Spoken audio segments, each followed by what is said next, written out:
ನಮಸ್ಕಾರ ಎಲ್ಲರಿಗೂ. ಸೊ ನಾನು ಕಳೆದ ವಿಡಿಯೋಸ್ಗಳಲ್ಲಿ ಈ ಆಕರ್ಷಣೀಯ ನಿಯಮದ ಬಗ್ಗೆ ತುಂಬಾ ಮಾತಾಡಿದ್ದೀನಿ. ಮತ್ತೆ ಇದು ಹೇಗೆ ವರ್ಕ್ ಆಗುತ್ತೆ, ನವೀನ್ ಅನ್ನೋ ವ್ಯಕ್ತಿ ಮತ್ತೆ ಜಾರ್ಜ್ ಶೂಬೆಲ್ ಅನ್ನೋ ವ್ಯಕ್ತಿಗಳು ಅವ್ರು ಏನ್ ಹೇಳಿದ್ರು, ಹೇಗೆ ನಮ್ಮ ಮೆಂಟಲ್ ಪಿಕ್ಚರ್ಸ್ ನ ಅಫರ್ಮೇಶನ್ಸ್ ಗಳು ಈ ತರ ಎಲ್ಲ ಟೆಕ್ನಿಕ್ ಯೂಸ್ ಮಾಡ್ಬಿಟ್ಟು ಹೇಗೆ ಒಂದು ಲೈಕ್ ಖಂಡಿತ ವಿಷನ್ ಅನ್ನ ನಿಜ ಮಾಡಬಹುದು ಅಂತ ಹೇಳಿ ಅದ್ರ ಬಗ್ಗೆ ನಾನು ಮಾತಾಡಿದ್ದೆ. ಆದ್ರೆ ಈ ಒಂದು ಲೈಕ್ ವಿಡಿಯೋದಲ್ಲಿ ಏನನ್ನ ಹೇಳಕ್ಕೆ ಟ್ರೈ ಮಾಡ್ತೀನಿ ಅಂತಂದ್ರೆ, ಇವೆಲ್ಲ ನಾವು ಮಾಡ್ತೀವಿ ನಿಜ, ಆದ್ರೆ ಈ ತರ ಮಾಡುವಾಗ ನಿಜವಾಗ್ಲೂ ದೇಹದ ಒಳಗಡೆ ಏನಾದ್ರೂ ಬದಲಾವಣೆ ಆಗುತ್ತಾ ಅಂತ ನಾನು ರಿಸರ್ಚ್ ಮಾಡ್ತಾ ಹೋದೆ. ಲೈಕ್ ಬದಲಾವಣೆಗಳು ಆಗ್ತಾ ಇರ್ತವೆ. ಅವ್ರೇನ್ ಹೇಳ್ತಾರೆ, ನೀವು ಒಂದ್ ಮಾಡ್ಬೇಕು, ಆಮೇಲೆ ಅದನ್ನ ಬಿಟ್ಬಿಡ್ಬೇಕು, ಮರ್ತ್ ಬಿಡ್ಬೇಕು, ಅದ್ರ ಬಗ್ಗೆ ಅದಾಗತ್ತೆ, ಹೆಂಗೋ ಒಂದ್ ಆಗುತ್ತೆ, ನಂಬಬೇಕು ಅಂತ ಅವ್ರು ಹೇಳ್ಕೊಡ್ತಾರೆ.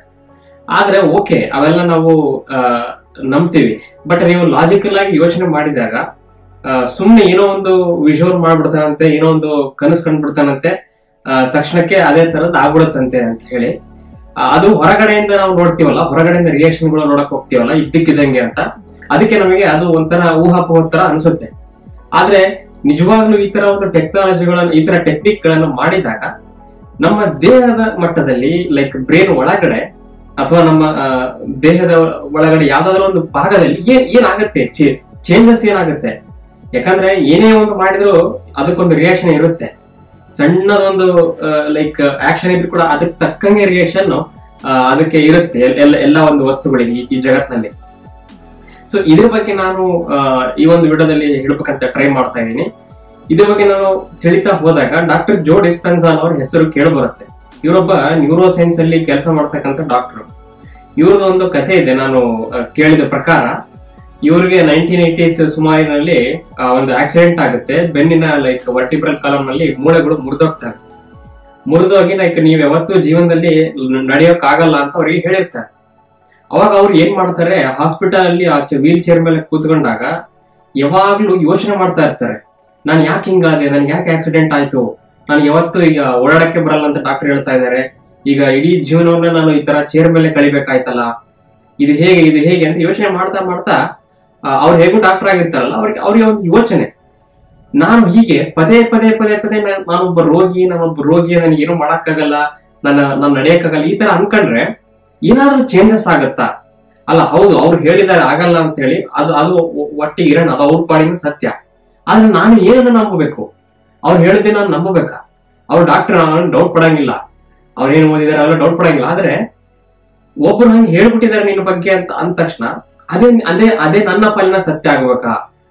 ನಾನು ನನ್ನ ಯೋಚನೆಗಳಿಂದ ಅಥವಾ ನನ್ನ ಒಂದು ಮನಸ್ಸಿನ ಶಕ್ತಿಯಿಂದ ಏನಾದ್ರೂ ಒಂದು ಚೇಂಜ್ ಮಾಡಬಹುದಾ? ಫಿಸಿಕಲಿಗೆ ಮೈಂಡ್ ಮತ್ತೆ ಮ್ಯಾಟ್ರಿ ಏನಾದ್ರೂ ಒಂದು ಕನೆಕ್ಷನ್ ತಗೋಬಹುದಾ ಅಂತ ಹೇಳಿ ಒಂದು ಟೆಕ್ನಿಕ್ ನಾವು ಸ್ಟಾರ್ಟ್ ಮಾಡ್ತಾರೆ. ಅದೇನು ಅಂತಂದ್ರೆ, ದಿನ ಅವರು ಬೆಡ್ ಅಲ್ಲಿ ಮಲಗಿರುವಾಗ ಆ ಹಾಸ್ಪಿಟಲ್ ಸೀಲಿಂಗ್ ಅನ್ನು ನೋಡ್ತಾ ತಾನು ಎದ್ದರೆ ಹೇಗೆ ಫೀಲ್ ಆಗುತ್ತೆ, ಚೇರಿಂದ ಯಾರದೇ ಹೆಲ್ಪ್ ಇಲ್ದಂಗೆ ನಡೆದ್ರೆ ಹೇಗೆ ಫೀಲ್ ಆಗುತ್ತೆ, ಈ ತರ ಎಲ್ಲ ವಿಜುವಲ್ ಮಾಡ್ತಾ ಹೋಗ್ತಾರೆ. ಅದು ಉಪಯೋಗ ಆಗ್ತಾ ಇರಲ್ಲ, ಹೌದು, ಯಾಕಂದ್ರೆ ಅದು ಪರ್ಮನೆಂಟ್ ಏನೋ ಡ್ಯಾಮೇಜ್ ಆಗ್ಬಿಟ್ಟಿದೆ, ಮೂಳೆಗಳೆಲ್ಲ ಮುರಿದೋಗಿದ್ದಾವೆ. ಆದ್ರೆ ಇವ್ರಿಗೆ ಒಂದು ಕುತೂಹಲ ಅಲ್ಲ, ಈ ಕುತೂಹಲ ಏನ್ ಮಾಡ್ಬಿಡುತ್ತೆ ಅಂತ ಹೇಳಿ ಅವರು ಎಕ್ಸ್ಪ್ಲೇನ್ ಮಾಡ್ತಾರೆ. ಹೀಗೆ ಹೊಸ ಥಾಟ್ಗಳನ್ನ ಅವರ ಮನಸ್ಸಿನಲ್ಲಿ ಬಿತ್ತಿಸ್ತಾ ಬರೋದು. ಆಮೇಲೆ ಅವ್ರು ಹೇಳ್ತಾರೆ, ಗ್ರಾಜುವಲ್ ಕಾಲಕ್ರಮೇಣ ನನ್ನೊಳಗಡೆ ಏನೋ ಒಂದು ಶಕ್ತಿ ಬಂತು.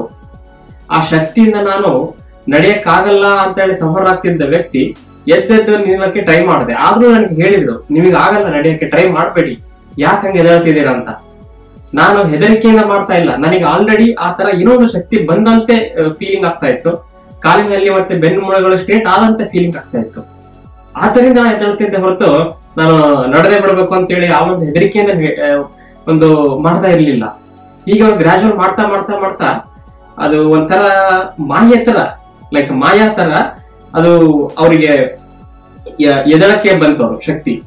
ಆ ಒಂದು ಏನು ಹೇಳಿರೋರು, ನನ್ನ ಒಳಗಡೆ ಆ ಒಂದು ಶಕ್ತಿ ಬಂತು, ನನ್ನ ಯೋಚನೆ ಮಾಡಿದಾಗಿಂದ ಎದಳಕ್ಕೆ ಬಂತು. ಮತ್ತೆ ಆರಾಮಾಗಿ ಅವರು ನಡೆಯಕ್ ಸ್ಟಾರ್ಟ್ ಮಾಡಿದ್ರು. ಸಾಮಾನ್ಯರಂತೆ ಅವರು ಲೈಕ್ ಫುಲ್ ಆರೋಗ್ಯವಾಗಿದ್ದಾರೆ. ಇವಾಗ ಅವರು ಎಷ್ಟೋ ಜನರಿಗೆ ಲೈಕ್ ಹೀಲ್ ಹೆಂಗಾಗಬೇಕು ಒಂದು ಡಿಸೀಸ್ ಬಂದ್ರೆ ಅದರ ಒಂದು ಕಂಡೀಷನ್ ಹೇಗಿರುತ್ತೆ ಅದ್ರ ಬಗ್ಗೆ ನೀವು ಚಿಂತನೆ ಮಾಡ್ಬೇಕಾಗಿರೋದೇನು. ಯಾಕಂದ್ರೆ ಎಷ್ಟೋ ಒಂದು ಡಿಸೀಸಸ್ಗಳು ಮಾನಸಿಕ ಅಂತ ಹೇಳ್ತಾರೆ, ಅವೆಲ್ಲ ಫಿಸಿಕಲ್ ಹೌದು, ವೈರಸ್ಗಳು ಬ್ಯಾಕ್ಟೀರಿಯಾಗಳಿಂದ ಬರ್ತವೆ, ಆಮೇಲೆ ಎಲ್ಲ ಆಕ್ಸಿಡೆಂಟ್ಗಳಾದಾಗ ಮೂಳೆ ಮುರಿಯೋದನ್ನ, ಹಾರ್ಟ್ ಅಟ್ಯಾಕ್ ಆಗೋದನ್ನ ನಾವು ಅದನ್ನ ಕಣ್ಣೆದುರಿಗೆ ನೋಡಿರ್ತೀವಿ. ಅದನ್ನೆಲ್ಲ ನಾವು ಲೈಕ್ ಮಾನಸಿಕ ಅನ್ನಕ್ಕಾಗಲ್ಲ. ಆದ್ರೆ ಡಿಸೀಸ್ ಆಲ್ರೆಡಿ ಬಂದಿರತಕ್ಕಂತ ವ್ಯಕ್ತಿ ತನ್ನ ಬಗ್ಗೆ ತಾನು ಏನ್ ಯೋಚನೆ ಮಾಡ್ಬೇಕು ಅನ್ನೋದು ಇವರು ನಮಗೆ ಕಲಿಸ್ಕೊಡ್ತಾರೆ.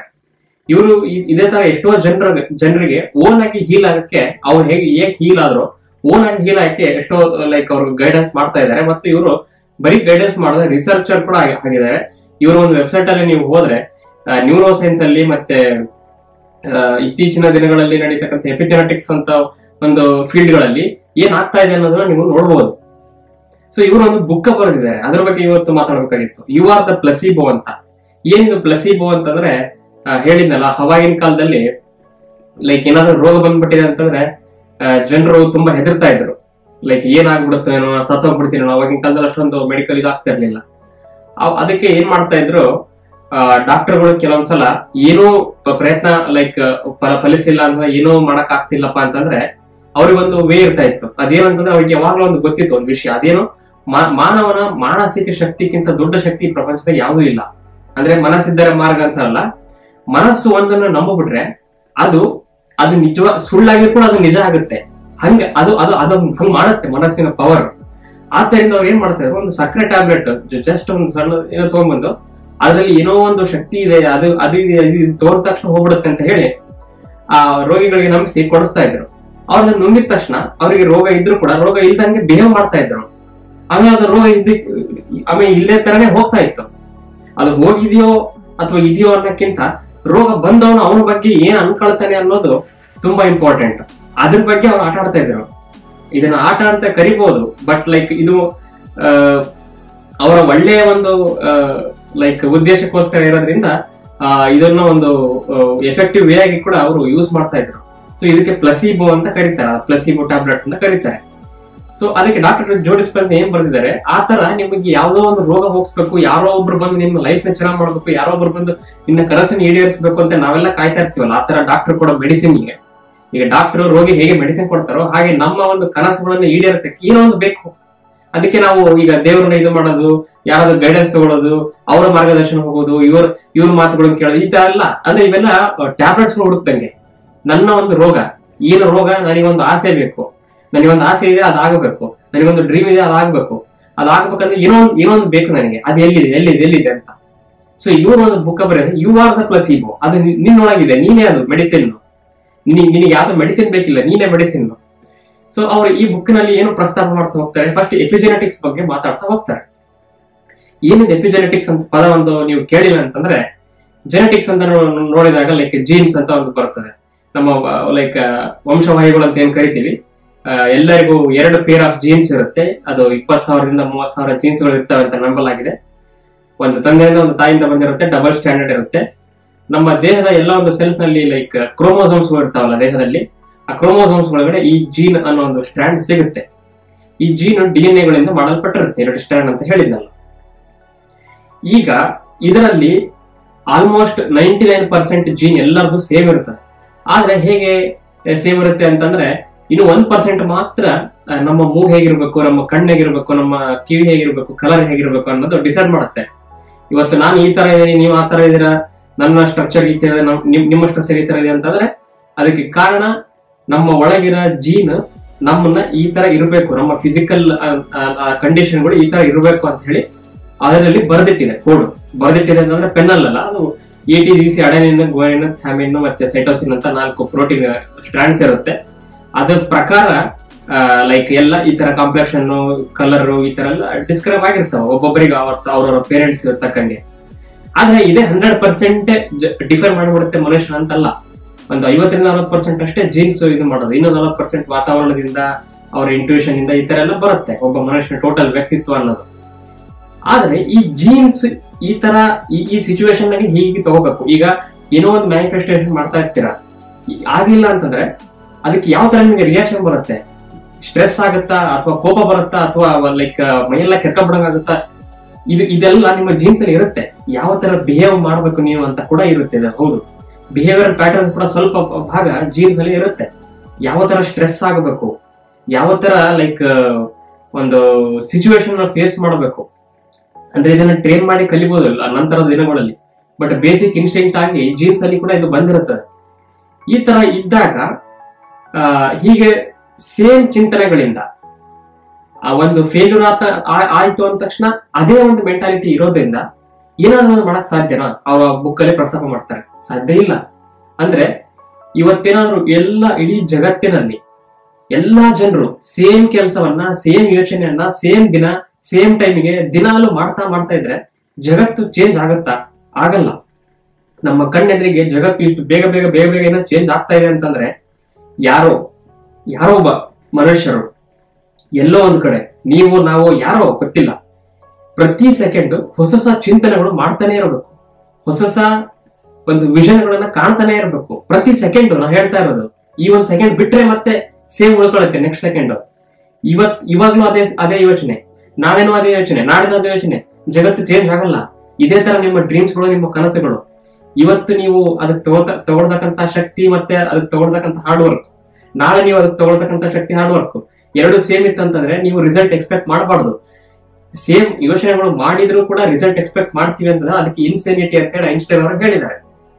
ಸೊ ಎಪಿಜೆನೆಟಿಕ್ಸ್ ಅನ್ನೋದು ನಮ್ಮ ಚಿಂತನೆಗಳು ಕೂಡ ಸಂಬಂಧ ಇದೆ ಅಂತ ಅವರು ಐವಾರ್ ದ ಪ್ಲೆಸಿಬೋ ಬುಕ್ ಅಲ್ಲಿ ಡಾಕ್ಟರ್ ಜೋ ಡಿಸ್ಪೆನ್ಸಾ ಹೇಳ್ತಾರೆ.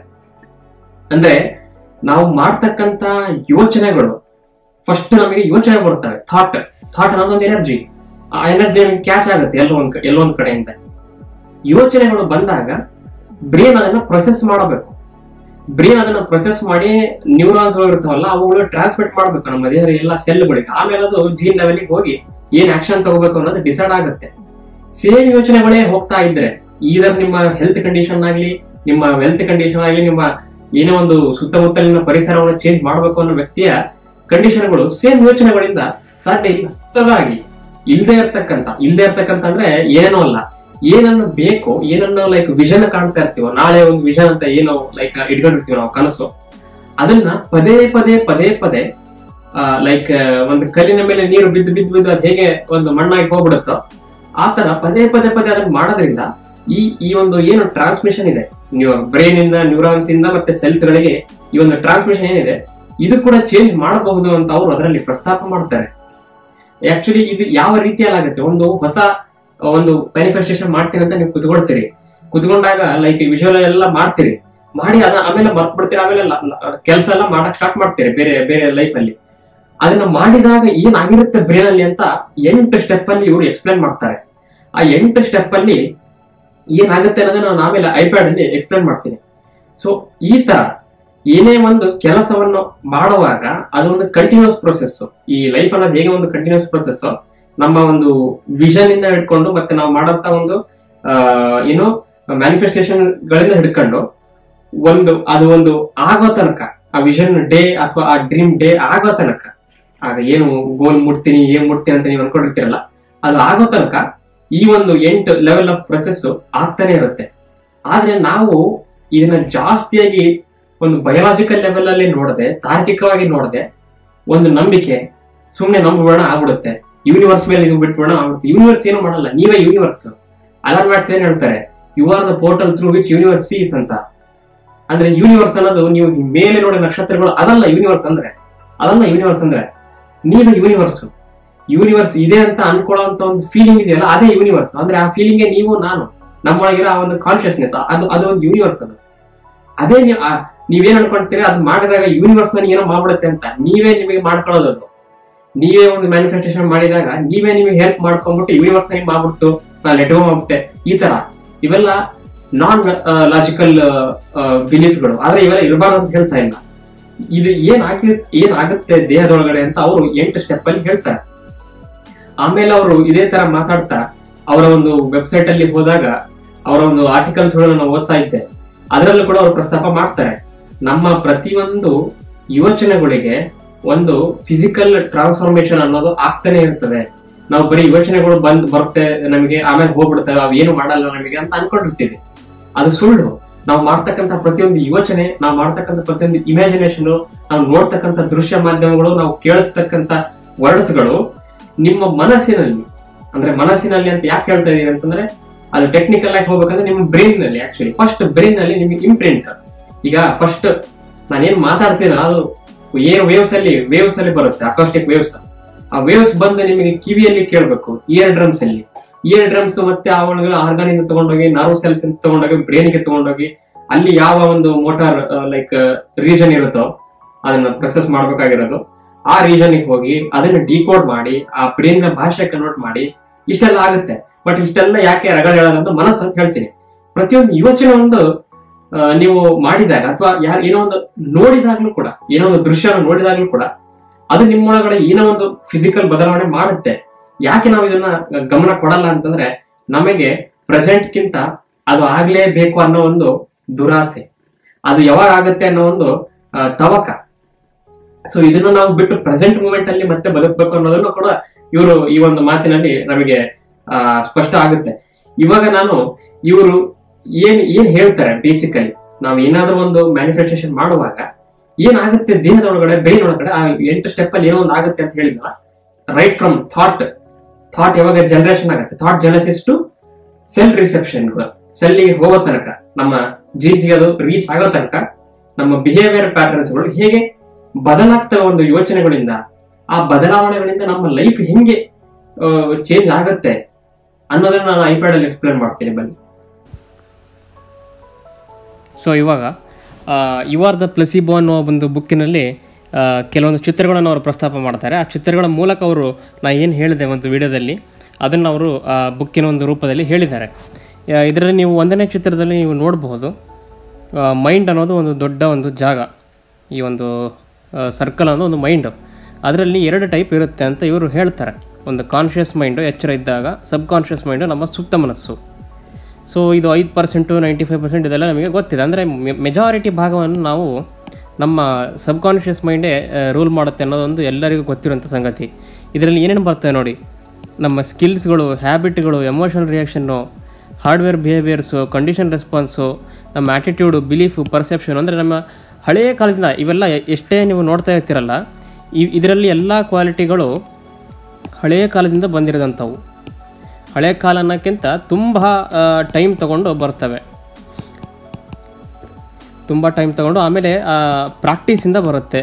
ತುಂಬ ಪ್ರಾಕ್ಟೀಸ್ ಮಾಡ್ತಾ ಪದೇ ಪದೇ ಮಾಡೋದ್ರಿಂದ ಪದೇ. ಸೊ ಇವಿಷ್ಟು ಒಂದು ಮೆಥಡಲ್ಲಿ ಮಾತ್ರ ಈ ಒಂದು 95% ಇರುತ್ತೆ. ಇನ್ನು ನಾವು ಲಾಜಿಕಲ್ ರೀಸನಿಂಗು, ಕ್ರಿಯೇಟಿವಿಟಿ ಇವೆಲ್ಲ ಕಾನ್ಷಿಯಸ್ ಮೈಂಡಲ್ಲೇ ಇರ್ತವೆ. ಇವು ಯಾವಾಗ ಬೇಕಾವಾಗ ತಕ್ಷಣಕ್ಕೆ ಬರುತ್ತೆ. ಇದೆಲ್ಲರಿಗೂ ಗೊತ್ತಿರತಕ್ಕಂಥ ಸಂಗತಿ. ಆದರೆ ನಾನು ಏನು ಹೇಳಿದೆ, ಕೆಲವೊಂದು ಸ್ಟೆಪ್ಸ್ನಲ್ಲಿ ಅವರು ಏನಾಗುತ್ತೆ ಫಸ್ಟ್ ಸಲ ಯೋಚನೆಯನ್ನು ಮಾಡಿದಾಗ ಅಂತ. ಈ ಚಿತ್ರವನ್ನು ನೀವು ಸರಿಯಾಗಿ ನೋಡಿ, ಲೇಸರ್ನಲ್ಲಿ ತಗೊಳ್ತಾ ಇದ್ದೀನಿ. Changing the body by thought alone ಅಂತ. ಅಂದರೆ ಈ ಚಿತ್ರ ಏನು ಹೇಳುತ್ತೆ ಅಂತಂದರೆ, ಬರೀ ಯೋಚನೆಗಳ ಮೂಲಕ ಏನಾಗುತ್ತೆ ಅಂತ. ಇದು ಯೋಚನೆ ಅಂತ. ಬರೀ ಯೋಚನೆ ಮಾಡೋದ್ರಿಂದ ಬಾಡಿ ಒಳಗಡೆ ಏನಾಗುತ್ತೆ ಅಂತ ಕೆಲವೊಬ್ರಿಗೆ ಕ್ವಶನ್ ಬರ್ತಾ ಇರುತ್ತಲ್ಲ. ನಾನು ಬರೀ ಹಿಂಗೆ ಅಫರ್ಮೇಷನ್ ಮಾಡ್ಬಿಡ್ತೀನಿ, ವಿಷುವಲ್ ಮಾಡ್ಬಿಡ್ತೀನಿ, ನನಗೆ ಬೇಕು ಅಂತ ಅನ್ಕೊಂಡ್ಬಿಡ್ತೀನಿ, ಹಂಗೆ ಅನ್ಕೊಂಡ ತಕ್ಷಣ ಆಗ್ಬಿಡುತ್ತೆ ಅಂತ ಕೇಳ್ತಿರ್ತಾರಲ್ಲ ಕೆಲವೊಬ್ರು.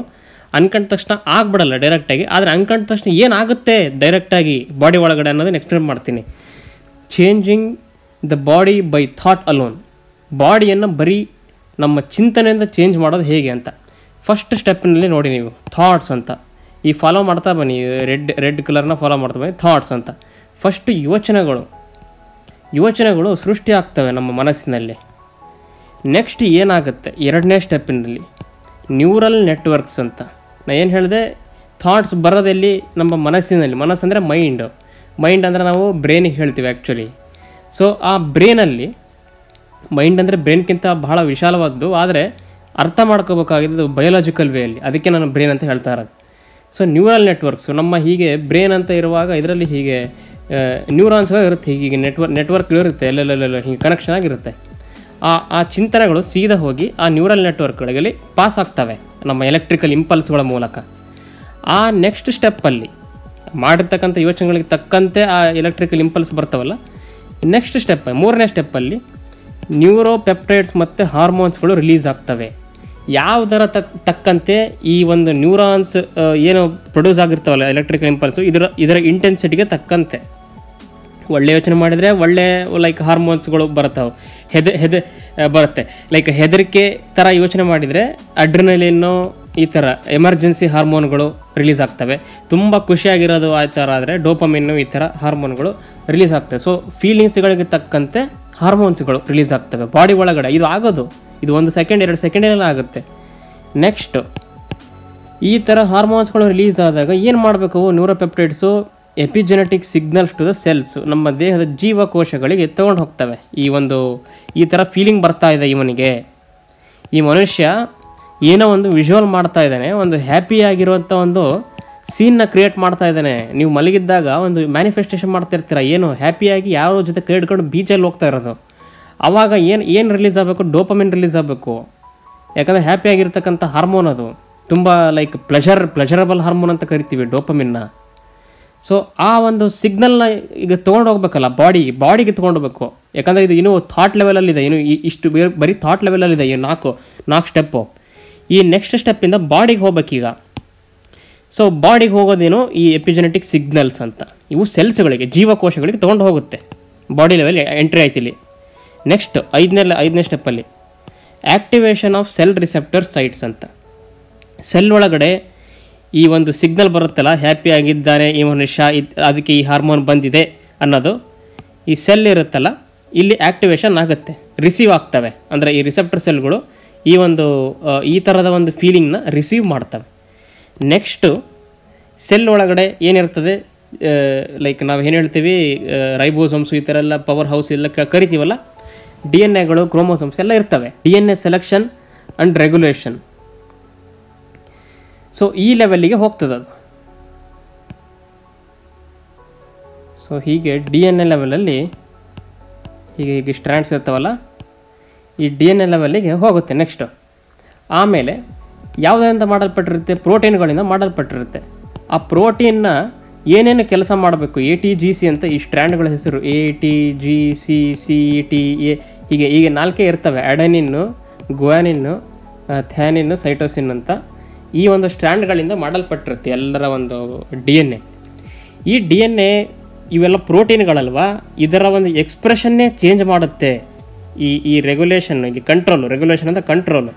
ಈ ಕಂಟ್ರೋಲು ಮತ್ತು ಇಲ್ಲಿಂದ ಬಂದಿರೋದು ಅಂದರೆ ಟೋಟಲ್ ನೋಡಿ, ಇಲ್ಲಿ ಲಿಂಕ್, ಇದು ಟೋಟಲ್ ಲಿಂಕೇ ಥಾಟ್ಸಿಂದ ಕ್ರಿಯೇಟ್ ಆಗಿರೋದು. ನೆಕ್ಸ್ಟು ಈ ಪ್ರೋಟೀನ್ಗಳು ಏನು ಮಾಡಬೇಕು ಅಂತೇಳಿ ಇದು ರೆಗ್ಯುಲೇಟ್ ಮಾಡುತ್ತೆ. ಆ ಪ್ರೋಟೀನ್ಗಳೇ ಬಿಲ್ಡಿಂಗ್ ಬ್ಲಾಕ್ಸ್ ಆಫ್ ಲೈಫ್ ಅಂತ ಕರೆಯೋದು ನಾವು. ಪ್ರೋಟೀನ್ಗಳಿಂದನೇ ನಾವು ಮಾಡಲ್ಪಟ್ಟಿರ್ತೀವಿ. ಸೊ ಎಕ್ಸ್ಪ್ರೆಷನ್ ಆಫ್ ಲೈಫು, ಒಂದು ಜೀವ ಮತ್ತು ಅದರ ಒಂದು ಬಿಹೇವಿಯರ್ಗಳು ಹೇಗಿರಬೇಕು ಅಂದರೆ ಬಿಹೇವಿಯರ್ ಹೆಲ್ತಲ್ಲಿ ಅದು ಕಾಣಿಸ್ಕೊಳ್ಳುತ್ತೆ.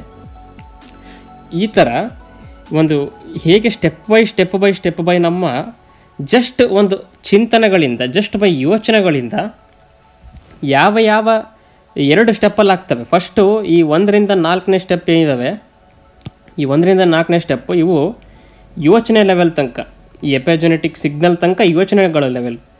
ನೆಕ್ಸ್ಟು ಇಲ್ಲಿ 5, 6, 7, 8 ಇವು ಬಾಡಿ ಲೆವೆಲ್ ಸ್ಟೇಜ್ ಇದು, ಬಾಡಿ ಸ್ಟೇಜ್ ಇದು.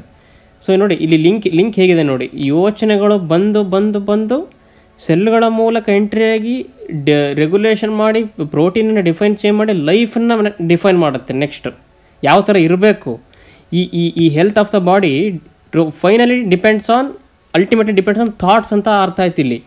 ಅಂದರೆ ಬರೀ ರೋಗ ಬಂದಾಗ ನನಗೆ ರೋಗ ಇದೆ ಅಂದ್ಕೊಳ್ಳೋದ್ರಿಂದ ಕೂಡ ಇಷ್ಟೆಲ್ಲ ಬದಲಾವಣೆ ಆಗ್ತವೆ ದೇಹದಲ್ಲಿ. ಬರೀ ಒಂದು ವೈರಸ್ ನಿಮಗೆ ಅಟ್ಯಾಕ್ ಮಾಡಿದ್ದಕ್ಕೆಲ್ಲ ರೋಗ ಬರ್ತಾ ಇರೋದು, ಇಷ್ಟೆಲ್ಲ ಆಗ್ತಾ ಇರೋದಕ್ಕೆ ರೋಗ ಬರ್ತಾ ಇರೋದು.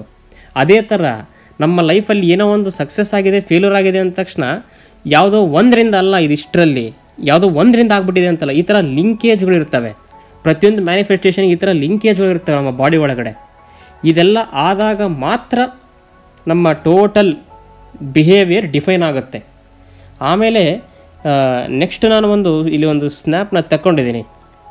ಅವರ ಒಂದು ವೆಬ್ಸೈಟಲ್ಲಿ ಹೋದಾಗ ಡಾಕ್ಟರ್ ಜೋ ಡಿಸ್ಪೆನ್ಸಾ ಅಂತ ನೀವು ಸರ್ಚ್ ಮಾಡ್ಬೋದು. ಡಾಕ್ಟರ್ ಜೋ ಡಿಸ್ಪೆನ್ಸಾ ಅಂತ ಇವರನ್ನು ನೀವು ಸರ್ಚ್ ಮಾಡ್ಬೋದು. ಅವ್ರ ವೆಬ್ಸೈಟಲ್ಲಿ ಅವ್ರು ಹೇಳ್ತಾ ಬರ್ತಾರಲ್ಲ, ಅದೇ ನಾನು ಏನು ಹೇಳಿದ್ದೆ ಅದನ್ನೇ ಹೇಳ್ತಾ ಬರ್ತಾರೆ. I can describe what I learn in the simplistic terms. So ಅವ್ರು ಏನು ಹೇಳ್ತಾರೆ ನೋಡಿ, every thought produces a biochemical reaction in the brain.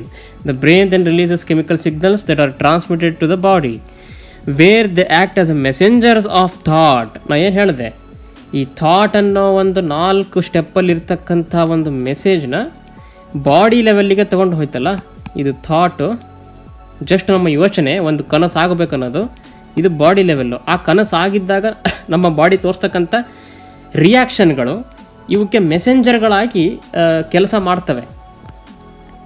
So the thoughts that produce the chemicals in the brain allow body feel exactly the way you just thinking. ಆದ್ದರಿಂದ ಇದಷ್ಟೇ ಅಲ್ಲ, ಮತ್ತೆ ಅವ್ರು ಹೇಳ್ತಾ ಬರ್ತಾರೆ ಇಲ್ಲಿ ನೆಕ್ಸ್ಟ್ ಏನು ಹೇಳ್ತಾರೆ ಅಂತಂದರೆ, ಇನ್ response that bodily feeling, the brain generates thoughts that produce corresponding chemical messengers. You begin to think the way you are feeling, thinking creates feeling, and then feeling creates thinking in a continuous cycle. ಇಲ್ಲಿ ಮತ್ತೆ ನೋಡ್ತಿರಲ್ಲ, ಇಲ್ಲಿ health ಅನ್ನೋದೊಂದು reach ಆದಾಗ ಇದಕ್ಕೆ ತಕ್ಕಂಗೆ ಮತ್ತೆ feeling ಬರ್ತದೆ. ಆ ಫೀಲಿಂಗ್ ಯಾವ ರೂಪದಲ್ಲಿ ಬರಬೇಕು? ಥಾಟ್ಗಳ ರೂಪದಲ್ಲಿ ಫಸ್ಟ್ ಬರಬೇಕು.